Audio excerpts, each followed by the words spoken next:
والدین کے حقوق میں سے مثلاً قرآن مجید میں اگرچہ متعدد مقامات پر 4 مقامات میرے سامنے موجود ہیں اس وقت جن میں اللہ تعالیٰ کے حق کے فوراً بعد والدین کے حق کا ذکر ہے۔ وَقَضَىٰ رَبُّكَ أَلَّا تَعْبُدُوا إِلَّا إِيَّاهُ وَبِالْوَالِدَيْنِ إِحْسَانًا۔ لیکن 2 مقامات ایسے ہیں کہ جن میں طور پر ماؤں کا ذکر کیا گیا، حَمَلَتْهُ أُمُّهُ وَهْنًا عَلَىٰ وَهْنٍ وَفِصَالُهُ فِي عَامَيْنِ أَنِ اشْكُرْ لِي وَلِوَالِدَيْكَ۔ اور اسی کی وضاحت ہمیں مل گئی حدیث نبوی میں کہ حضور سے ایک صحابی نے پوچھا کہ میرے حسن سلوک کا سب سے بڑھ کر مستحق کون ہے؟ آپ نے فرمایا تمہاری والدہ۔ کے بعد کون؟ پھر فرمایا تمہاری والدہ۔ تیسری مرتبہ پوچھا پھر کون؟ پھر فرمایا تمہاری والدہ۔ چوتھی مرتبہ پوچھنے پر فرمایا کہ تمہارے والد۔ معلوم یہ ہوا کہ 3 گنا حق ہے ماں کا باپ کے مقابلے میں، ادب، احترام اور اس دلجوئی، اس کے اعتبار سے گویا کہ یہ وہ کسر کا جب ہو رہا ہے کہ قانونی اعتبار سے اگر وہاں کوئی کمی تھی تو اس اعتبار سے اس کی تلاشی کریں۔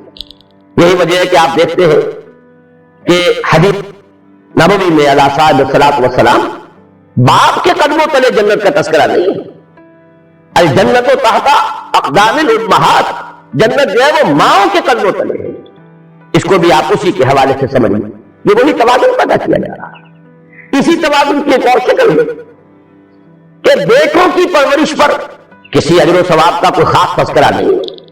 یہ تو ٹھیک ہے، ایک انسان اپنی اولاد کو یہ سمجھتا ہے کہ اللہ کی عطا ہے، اللہ کی دی ہوئی چیز ہے، اور اس کا جو بھی حق ہے اس کے لیے پالنے کے لیے، پوسنے کے لیے، اس کی ضروریات پوری کرنے کے لیے، وہ چاہے بیٹا ہو چاہے بیٹی ہو، اس کے لیے وہ بھاگ دوڑ کرتا ہے یہ سمجھ کر کہ اللہ کی طرف سے مجھ پر ذمہ داری عائد کی گئی ہے، تو خواہ وہ بیٹا ہو خواہ بیٹی ہو، دونوں کے اعتبار سے اجر ملے گا۔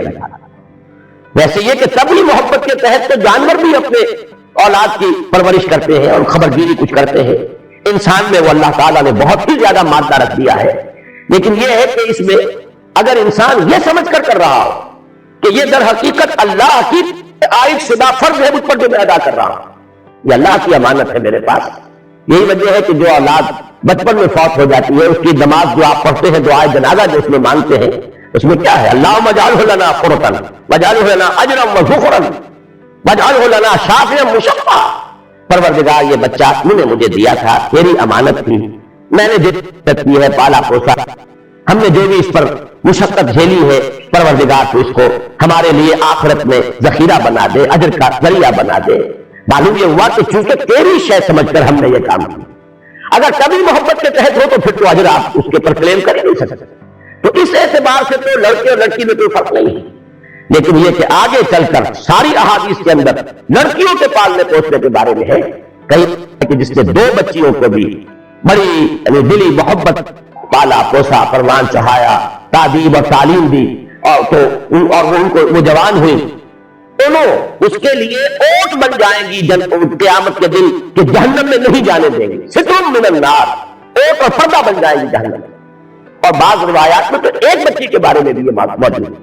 تو معلوم یہ ہوا کہ ایک ہے قانونی نظام، ایک ہے یہ اخلاقی نظام۔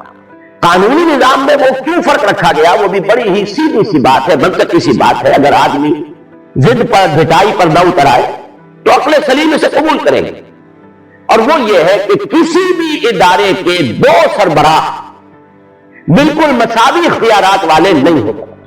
اگر ہوں گے تو وہ ادارہ جو ہے اس میں فساد پیدا ہو جائے گا، بد انتظامی ہوگی، ہنگامہ ہوگا، نظم قائم نہیں سکتا کہ 2 سربراہ ہو گئے۔ تو اسی لیے آپ مینیجنگ ڈائریکٹر کسی لمیٹڈ کمپنی میں ایک ہی پائیں گے، ڈائریکٹر 50 بنا لیجیے آپ۔ اسی طریقے سے محکمے ہیں تو ان میں ڈائریکٹر اوپر ایک ہوگا، deputy director, assistant director, joint director, جتنے چاہے بنا لیجیے۔ لیکن یہ پر جا کر اگر ایک سربراہ، ایک کی مرضی، ایک کی ثوابدید، ایک کی جو بھی ترجیحات ہے، اگر وہ بروئے کار نہیں آتے تو نتیجہ یہ نکلے گا کہ فساد نما ہو جائے گا، نظم قائم نہیں رہے گا۔ بلکہ اس دلیل کو اللہ تعالیٰ نے توحید کے لیے، اپنی توحید کے لیے اس دلیل کو استعمال فرمایا ہے کہ اگر اس کائنات میں ایک سے زیادہ خدا ہوتے لفسدتا، تو ان دونوں میں فساد پیدا ہو جاتا، ہنگامہ ہوتا، یہ نظم قائم ہی نہ رہتا۔ اس لیے کہ ایک کی مرضی کچھ اور ہے، دوسری کی مرضی کچھ اور ہے، ایک کی رائے کچھ اور ہے، دوسری کی رائے کچھ اور ہے۔ تو یہ نظم، یہ جو توازن، یہ جو آپ دیکھتے ہیں کہ بال برابر فرق واقع نہیں ہو رہا، جس قرے کے لیے جو بھی مدار طے کر دی ہے وہ اسی کے اندر تیر رہا ہے. یہ کیسے ہوتا؟ اگر ایک سے زائد ارادے اور ایک سے زیادہ بااختیار شخصیتوں کا عمل دخل یہاں پر ہوتا. یہ توحید کی دلیل ہے. اسی کے اعتبار سے خاندانی نظام میں بہرحال بحیثیت انسان شرف میں، نیکی میں، خیر کے بنیادی کاموں میں کوئی فرق نہیں، مرد اور عورت کی درمیان. لیکن جہاں تبدل کا نظام بنے گا وہاں یقیناً وہ برابر نہیں ہے. اس کی میں مثال ایک اور بھی دے دوں، اس سے بھی بات جو ہے بڑی آسانی سے سمجھ میں آ جاتی ہے کہ دیکھیے دونوں مرد، یہاں تو عورت اور مرد کا مسئلہ ہو رہا ہے، مرد ہے دونوں، ایک افسر ہے ایک چپراسی ہے. مرد ہونے کے اعتبار سے دونوں برابر، انسان ہونے کے اعتبار سے دونوں برابر، ملک کے شہری ہونے کے اعتبار سے دونوں برابر. افسر کا بھی ایک ہی ووٹ ہوگا اور چپراسی کا بھی ایک ہی ووٹ ہوگا. شہری ہونے کے اعتبار سے یہ نہیں کہ افسر کے 10 ووٹ ہوں گے اور چپراسی کا 1 ووٹ ہوگا، ہر اعتبار سے برابر. لیکن جہاں تک اس دفتر کے نظم کا تعلق ہے یہ برابر نہیں. اگر وہ چپراسی کہے کہ مجھے بھی وہی اختیارات ملنے چاہیے جو اس افسر کو ملے ہوئے ہیں تو حق ہے وہ سمجھ لے گا کہ وہ تو نظام چل نہیں سکتا، ناممکن ہے. یہ تو وہ لوگ بھی نہیں کر سکے کہ جنہوں نے مساوات ہی کے نام پر نوع انسانی کی جو مجموعی عمر ہے اس کے کم سے کم 70 برس ضائع کر دیے. روس میں انقلاب آیا تھا 1917 میں، اور اب وہ وہاں سے پسپائی اختیار کر رہے آن رہے اپنی غلطیوں کو اور توبہ کر رہے ہیں اور رجوع کر رہے ہیں. تو سب سے بڑھ کر تو مساوات کا نعرہ انہوں نے لگایا. تاریخ انسانی میں اس سے زیادہ بڑے پیمانے پر مساوات کا نعرہ نہیں لگا. لیکن آپ کو معلوم ہے کہ ان کے ہاں بھی یہ تو نہیں ہو سکتا تھا کہ ایک جرنیل اور ایک سپاہی برابر ہو جائے اختیارات میں، تنخواہوں میں بھی برابر نہیں تھے. یہ ضرور ہے کہ ان کے ہاں وہ فرق و تفاوت نہیں رہا جو امریکہ میں رہا کہ امیر ہے اور ارب روپے کا مالک ہے اور ایک طرف غریب ہے اور حیوانی سطح پر زندگی بسر کر رہا ہے. امریکہ میں آج بھی یہ شکل نظر آ جائے گی، لیکن روس میں یہ نہیں تھا کم سے کم. لیکن وہ مساوات کے بالکل برابر کر دیے جائے. ناممکن ہے. جرنیل جرنیل رہے گا، سپاہی سپاہی رہے گا. جرنیل کے ساتھ اپنی جگہ ہوں گے، سپاہی اپنی جگہ ہوں گے، اس کے اپنے حقوق ہوں گے. پھر یہ کہ تنخواہوں میں بھی فرق و تفاوت ہوگا. تو اس بات کو اچھی طرح سمجھ لیجئے کہ جہاں تک انسانی شرافت کا تعلق ہے، نیکی اور تقویٰ کے ان تمام اعمال کا تعلق ہے جو سورہ احزاب کی اس آیت مبارکہ میں نے آپ کو سنایا، بلکہ میں نے عرض کیا تھا کہ آخری آیت کا بھی میں وہاں تذکرہ کروں گا. اس سورہ مبارکہ کا جو ایک خاص مزاج ہے، اس میں یہ مردوں اور عورتوں کا ذکر ساتھ ساتھ جو آیا ہے بار بار، وہی آپ کو اس کی آخری آیت میں بھی ملے گا. لِيُعَذِّبَ اللَّهُ الْمُنَافِقِينَ وَالْمُنَافِقَاتِ وَالْمُشْرِكِينَ وَالْمُشْرِكَاتِ وَيَتُوبُ اللَّهُ عَلَى الْمُؤْمِنِينَ وَالْمُؤْمِنَاتِ وَكَانَ اللَّهُ غَفُورًا رَحِيمًا. تاکہ اللہ تعالیٰ عذاب دے منافق مردوں کو بھی، منافق عورتوں کو بھی، مشرک مردوں کو بھی، مشرک عورتوں کو بھی، اور تاکہ اللہ تعالیٰ توبہ قبول فرمائے اپنے مومن بندوں کی بھی اور اپنی مومن بندیوں کی.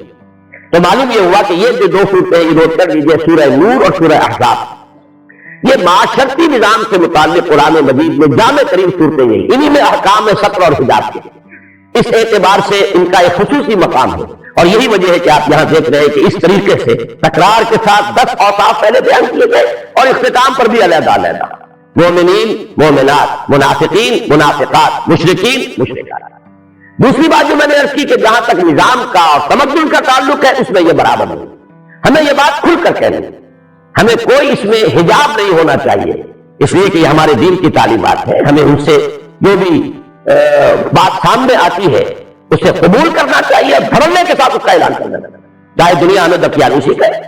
اس اعتبار سے ضرورت ہے کہ ایک اعتماد پیدا ہو ہمارا اس کتاب پر اور محمد الرسول اللہ صلی اللہ علیہ وسلم پر. مجھے واقعہ یاد آیا کہ بعض صحابہ نے حضور کے سامنے مسئلہ رکھا کہ یہ یہودی جو ہے ہمیں چھیڑتے ہیں، چڑھاتے ہیں کہ تمہارے نبی تمہیں بڑی چھوٹی چھوٹی باتوں کی تعلیم دیتے ہیں. حضور صلی اللہ علیہ وسلم نے فرمایا تم ان سے کہو کہ ہاں وہ ہمیں کرنا بھی سکھاتے ہیں، اس لیے کہ یہ بھی انسانی زندگی کا ایک حصہ ہے. طہارت نہ ہو تو پوری زندگی کے اندر ایک خباثت پیدا ہو جائے گی. لہٰذا تو ہمیں طہارت کے اصول بھی بتاتے ہیں، سجدہ کرنا بھی سکھاتے ہیں.